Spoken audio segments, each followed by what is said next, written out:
नमस्कार, कसे आहात सगळे? मस्त मजेत ना? आज मी तुम्हाला दाखवते हिवाळा स्पेशल डिंकाचे लाडू. पण डिंकाचे लाडू मी ह्याच्या आधीसुद्धा रेसिपी केलेली आहे. ती आपली व्हिडिओ आपला आहे, तर त्याच्यामध्ये मी कणिक वापरली आणि त्यामुळे ते उपासाला काही चालत नाही. म्हणून आज हे लाडू जे मी करणार आहे ते अतिशय पौष्टिक तर आहेतच आणि हे उपासाला पण आपल्याला हे लाडू चालतात। या रेसिपीमध्ये आपण फक्त ड्रायफ्रूटच जास्त वापरलेले आहेत आणि मेन म्हणजे डिंक आहे, तोही शरीरासाठी आपल्या चांगला आहे। खजूर वापरलेला आहे, खारीकची पावडर वापरलेली आहे, त्यामुळे हे अतिशय लाडू पौष्टिक होतात। आणि तुम्ही तिळगुळाचा आपला किती लाडू असतो छोटा, तेवढा जरी रोज एक खाल्लात तरी तो आपल्या शरीराला पुरेसा आहे। चला तर अशा या पौष्टिक डिंकाच्या लाडवाची रेसिपी आपण आता सुरुवात करूया। आता हे डिंकाच्या लाडवासाठी आपण साहित्य घेतलंय, ते किती घेतलंय आणि काय काय घेतलंय हे आपण बघूया। तर हा डिंक मी घेतलाय, हा बघा डिंक असा खडे असतात आणि हा आपल्याला नंतर तुपात तळून घ्यायचा आहे। तर हा मी घेतलाय 2 वाट्या। खोबरं मी घेतलंय पाव किलो म्हणजे पाव किलो पूर्ण आहे, सगळ्या वाटे मी किसून घेतलेत।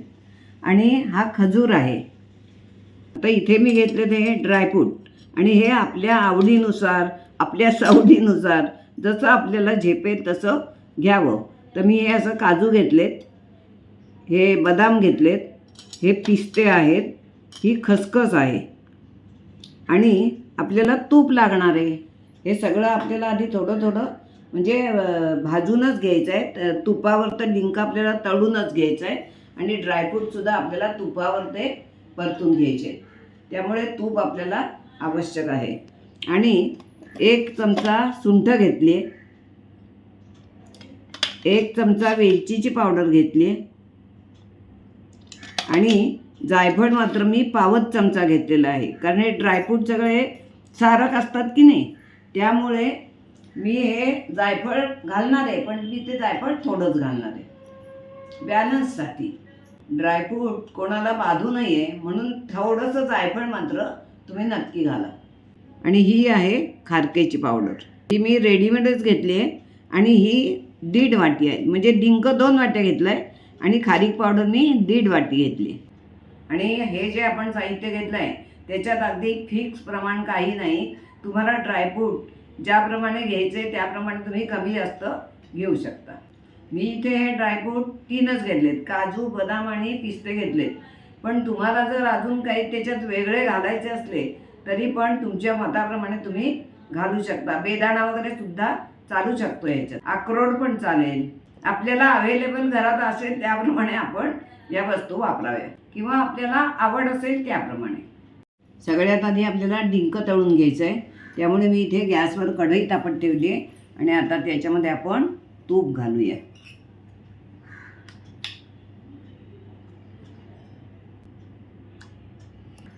इथे मी हे विकतचं साजूक तूप असतं की नाही तेच वापरलं आहे। हे तूप आता तापलंय का नाही बघूया आपण। एकच मी डिंकाचा खडा त्याच्यात टाकून बघते। हे बघा, हा खडा फुलून वर येतोय, म्हणजे तूप आपलं हे तापलंय।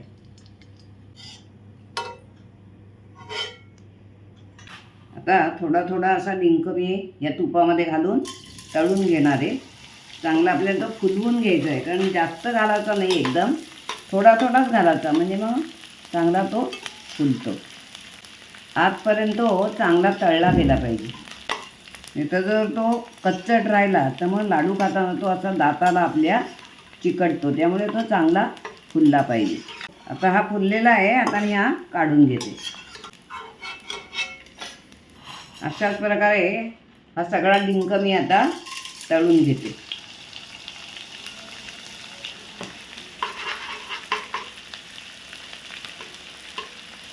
असा तो झाऱ्याने थोडा असा तूप हलवायचं, म्हणजे मग तो चांगला तळला जातो।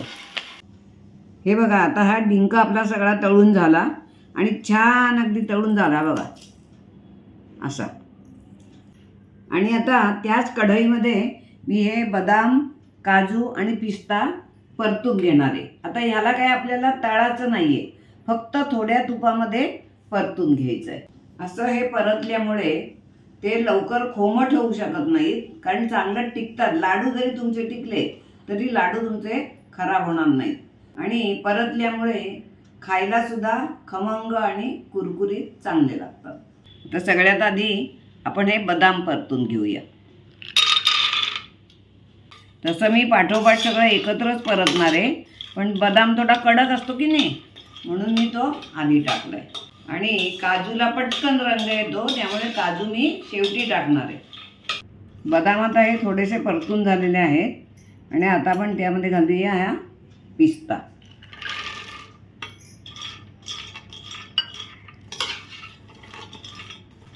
पिस्ता पण आपल्याला छान परतून घ्यायचा आहे. आणि पिस्ता परतून झाल्यावर आपण त्यामध्ये घालूया हे काजू.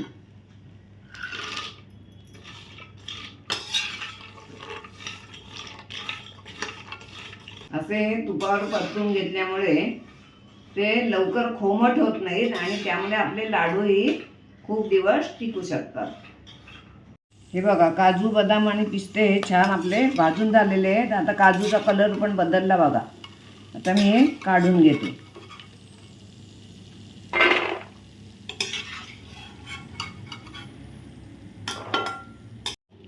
आता हे खजूर आपण बारीक तुकडे करून ठेवलेत, ते पण मी हे या थोड्याशा तुपावर परतून घेणार आहे.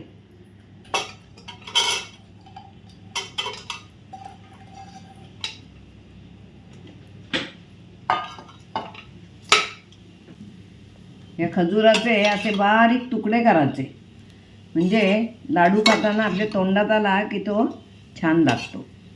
आणि असं थोडेशा तुपावर परतल्यामुळे त्याला चवही खूप छान येते.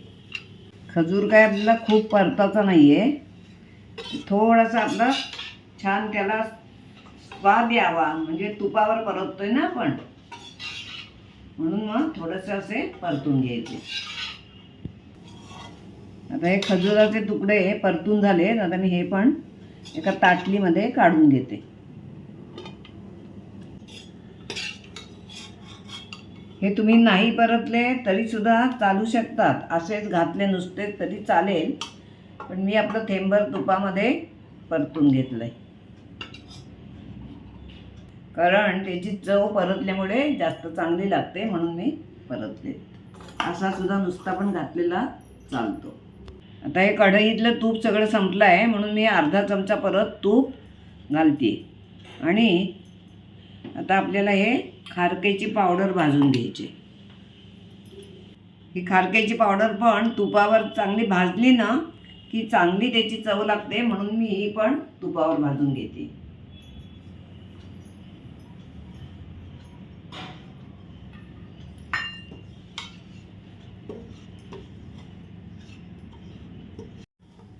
आता ही खारकेची पावडर सुद्धा भाजून झाली आहे. आता ही पण मी काढून घेते. ही खारीक पावडर आपली भाजून झाली आहे. आता त्याच कढईमध्ये मी ही खसखस पण भाजून घेणार आहे. खसखस पण छान खरपूस आपल्याला भाजून घ्यायची, पण खसखस ही भाजताना तूप मात्र आपल्याला घालायचं नाही आहे, अशीच आपल्याला नुसतीच भाजून घ्यायची. आता ही खसखस पण भाजून झाली आहे, तर ही पण मी काढून घेते वाटीत. आता ही खसखस मी भाजलेली वाटीत काढून घेतली आहे. आणि आता पण ह्याच कढईमध्ये हे खोबरं पण भाजून घेऊया.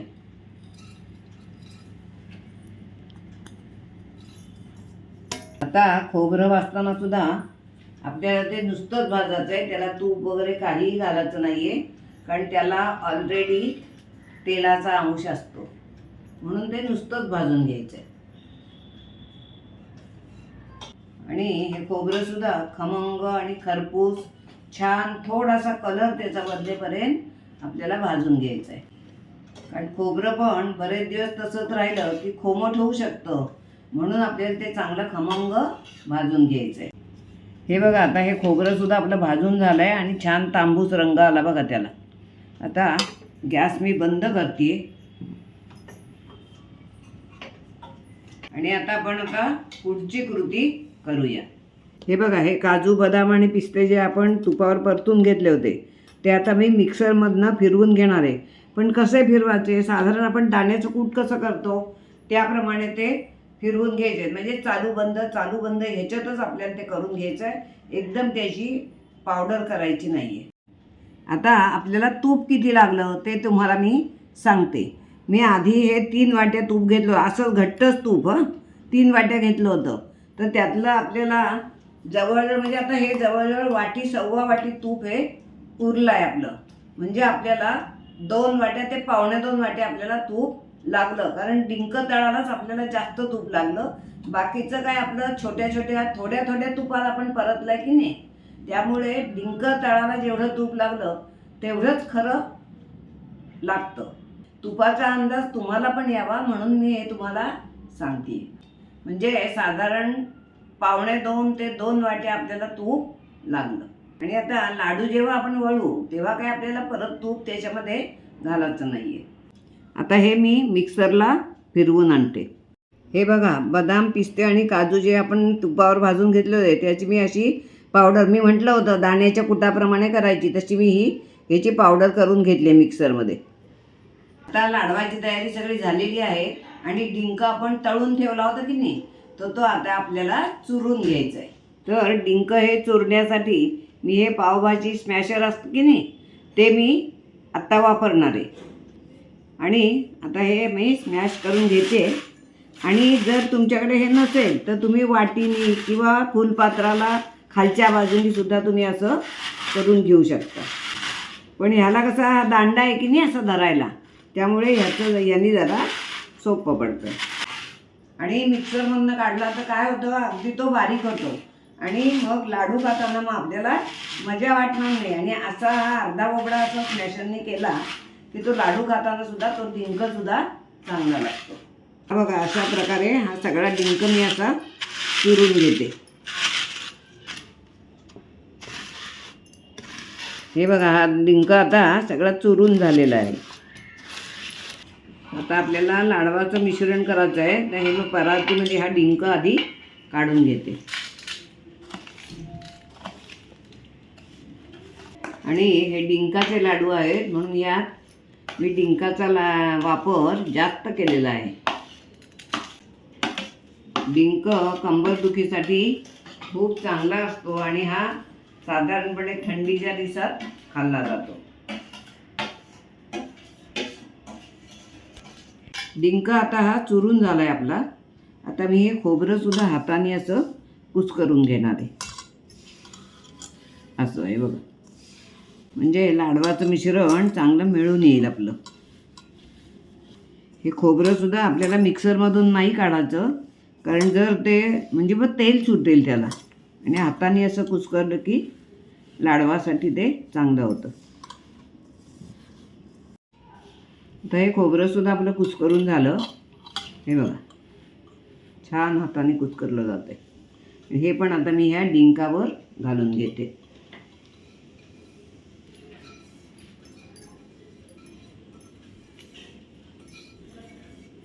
आता खोबऱ्यानंतर हे एकच जिन्नस आपले जे आहेत ते आपण ह्याच्यावर घालून घेऊया. आता मी हे घालते आधी ड्रायफ्रूट.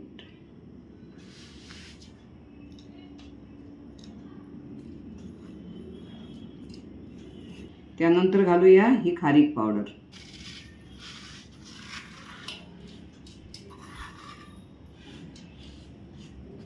त्यानंतर घालूया ही खसखस. आता हा बारीक करून ठेवलेला खजूर सुद्धा आपण यामध्ये घालूया.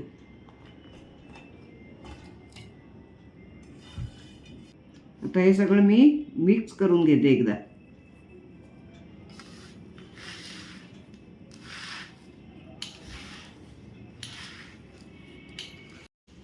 आता हे असं मिक्स करून झाल्यावर आता त्याच्यात सुंठ पावडर, वेलची पावडर आणि थोडीशी जायफळ पावडर असं मी ह्याच्यामध्ये घालणार आहे.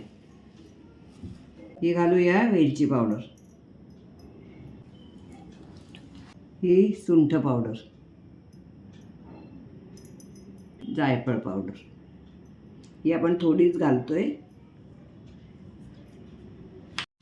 आपण ह्यामध्ये सुकामेवा खूप वापरलाय की नाही, त्यामुळे ते पोटाला बाधू नये आणि म्हणून आपण थोडंसं त्याच्यामध्ये जायफळ घातलं आहे. तर हे सगळं मिक्स झालेलं आहे आणि आता ह्याच्यात आपल्याला घालायचं आहे गूळ. तर तो गूळ किती घालायचा हे आपल्याला कळायला हवं, म्हणून मी आता हे एका या भांड्याने मापून घेते. किती झाला आहे तुम्ही मोजून कशाने कुठल्याही भांड्याने घेऊ शकता, वाडग्याने घ्या, वाटीने घ्या, पण ते मोजल्यावर आपल्याला गूळ किती घालायचा हे कळतं. मी या पातेल्याने मोजणार आहे, कारण पातेल्याने मोजलं की थोडं सोपं जातं, कारण वाटीने किती मोजत बसणार ना. आणि जे एवढं हे भरेल त्याच्या अर्ध्याने आपल्याला गूळ घालायचं आहे. त्याच्यामध्ये आपण खजूर घातलेला आहे, त्यामुळे खजुराचा गोडवा येणारच आहे. आणि खोबरंसुद्धा गोडच असतं की नाही, त्यामुळे त्याप्रमाणे आपण गूळ घालायचं आहे. हे बघा, हे एवढं पातेलं आता भरलं आहे आणि हे मी काय खूप दाबून वगैरे भरलेलं नाही आहे. हे नॉर्मल असं मी नुसतं टाकत गेले आणि भरलं आहे, अजिबात दाबलेलं नाही आहे. तर हे एक पातेलं झालं की नाही, तर आता आपल्याला ह्याच्या अर्धा पातेलं गूळ घ्यायचं आहे. कारण वजनी घेण्यापेक्षा असं हे भांड्याने मोजणं आपल्याला सोपं जातं.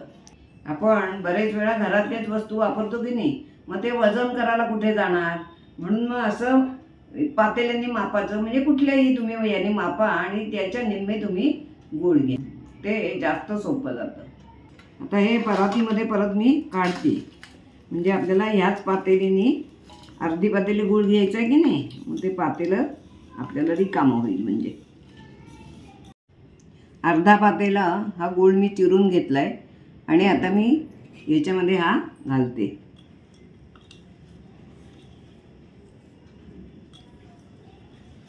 शक्य होईल तेवढा बारीक चिरून घ्यायचा.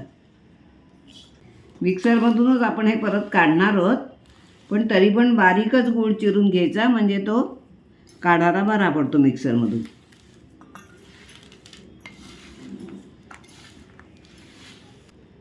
हे आता सगळं मिक्स झालेलं आहे. आता हे मिक्सरच्या भांड्यामध्ये थोडं थोडं घालून मी फिरवून घेणार आहे, म्हणजे ते सगळं एकजीव होईल.